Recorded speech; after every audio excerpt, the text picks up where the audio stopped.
ಮಂಡೋದರಿಗೆ ಏನು ಆಡಬೇಕೋ ಅದನ್ನು ಕಂಠವು ಸೆರೆಬಿಗಿದುದರಿಂದ ನುಡಿಯಲಾರದೆ ಅದು ಹೃದಯದಲ್ಲೇ ಉಳಿದು ಕಣ್ಣೀರು ಮಾತ್ರ ಒಂದೇ ಸವನೆ ಸುರಿಯುತ್ತಿರಲು ಅವಳು ಬಿಕ್ಕಳಿಸಿದಳು ಮಾತ್ರ.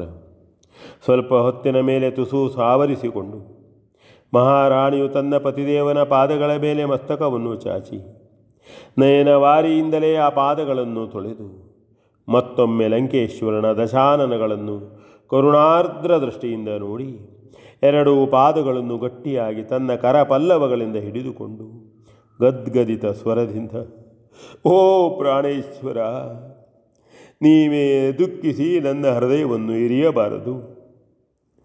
ನಾನು ನಿಮ್ಮ ಧರ್ಮಪತ್ನಿಯು. ಸತಿಯಾದ ನನಗೆ ನಿಮ್ಮನ್ನುಳಿದು ಬೇರೆತನವಿಲ್ಲ.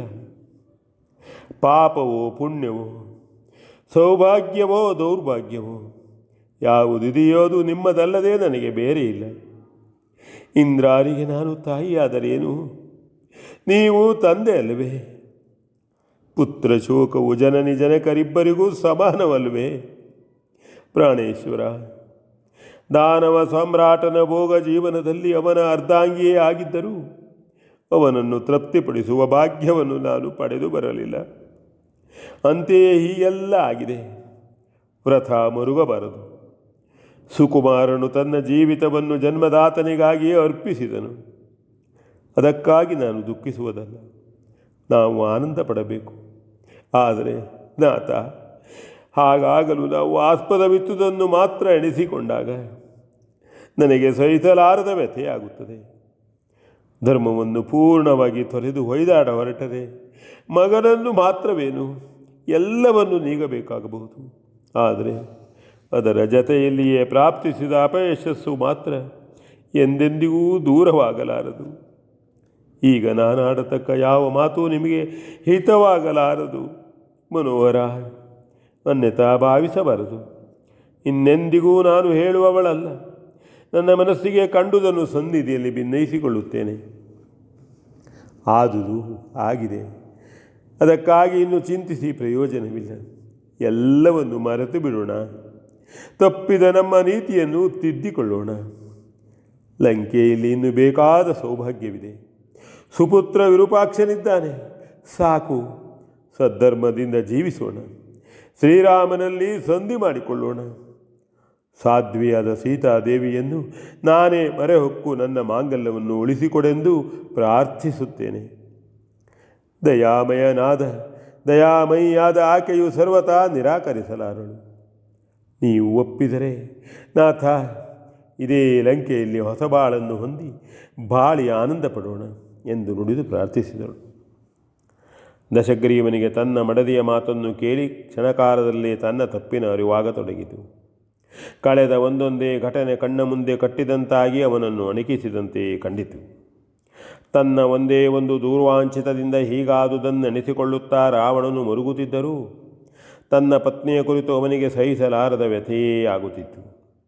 ಇಂದ್ರಿಯಾತ್ಮಕವಾದ ಸುಖವನ್ನು ಪಡೆಯಲು ಮಾಡಬಾರದ ಕೃತ್ಯಗಳನ್ನೆಲ್ಲ ಮಾಡಿ ತೃಪ್ತನಾಗದೆ ಅದನ್ನೇ ನೆಚ್ಚಿ ಸಂಭ್ರಾಂತನಾಗಿ ತನ್ನ ಧರ್ಮಪತ್ನಿಯನ್ನು ಕ್ಷಣಕಾಲವೂ ಸುಖದಲ್ಲಿರಲು ಆಸ್ಪದ ಕೊಡದೆ ಕೊನೆಗೂ ಸೀತಾಪಾರ ಮಾಡಿ ಸರ್ವನಾಶವನ್ನು ಹೊಂದುವ ಸ್ಥಿತಿಯಲ್ಲಿ ತಾನಿದ್ದರೂ ತನ್ನ ಪೂರ್ಣ ಹಿತೈಷಿಣಿಯಾಗ ತನ್ನಲ್ಲಿ ಪ್ರಾರ್ಥಿಸುತ್ತಿರುವ ಮಂಡೋದರಿಯನ್ನು ನೆನೆದುಕೊಂಡು ದುಃಖಿಸಿದನು.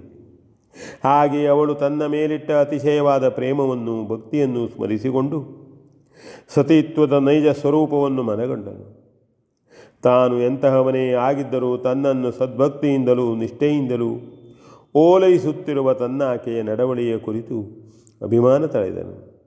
ಅಂತೆಯೇ ಸೀತೆಯ ನೆನಪಾಗಿ ತಾನೆಷ್ಟು ನಯ ಭಯಗಳಿಂದ ಕಾಡಿದರೂ ತನಗೆ ವಶಳಾಗದ ಆಕೆಯ ಕುರಿತು ಆಶ್ಚರ್ಯಪಟ್ಟನು.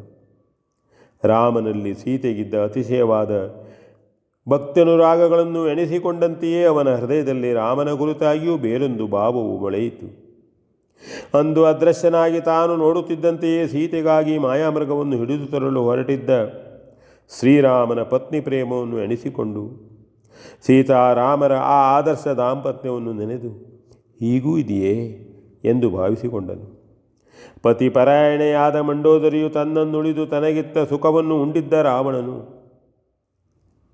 ಅಂತೆಯೇ ಪತಿಪರಾಯಣೆಯಾದ ಶ್ರೀರಾಮನ ಅರಸಿಯನ್ನು ಬಯಸಿ ಆಕೆಯನ್ನು ಕದ್ದು ತಂದು ತನ್ನ ಇಷ್ಟಾರ್ಥವನ್ನು ಪೂರೈಸಿಕೊಳ್ಳಲಾರದೆ ಸರ್ವಸ್ವವನ್ನು ಕಳೆದುಕೊಳ್ಳುವ ದುರ್ಗತೆಯನ್ನು ಹೊಂದಿ ಆ ಸತೀತ್ವದ ಶ್ರೇಷ್ಠತೆಯನ್ನು ಮನಗಂಡು ಒಮ್ಮೆಲೇ ಬೆಚ್ಚಿ ಹೋದನು.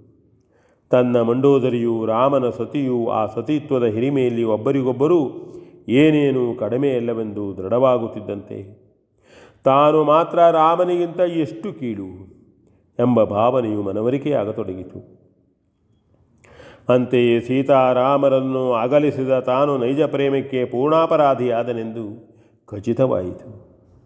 ತಾನು ಕೈ ಹಿಡಿದ ಧರ್ಮಪತ್ನಿಗೂ ದ್ರೋಹ ಮಾಡಿ ಶ್ರೀರಾಮನ ಪವಿತ್ರವಾದ ದಾಂಪತ್ಯವನ್ನು ಹಾಳುಗೆಡವಲು ಪ್ರಯತ್ನಿಸಿ ತಾನೂ ಹಾಳಾಗಿ ಹೆರವರನ್ನು ಕೆಡಿಸ ಹೊರಟು ಆ ಅಕ್ಷಮ್ಯವಾದ ಅಪರಾಧದಿಂದ ತಾನು ಧರ್ಮದ್ರೋಹಿಯಾದನೆಂದು ದಶಮುಖನು ಗೋಳಾಡಿದನು.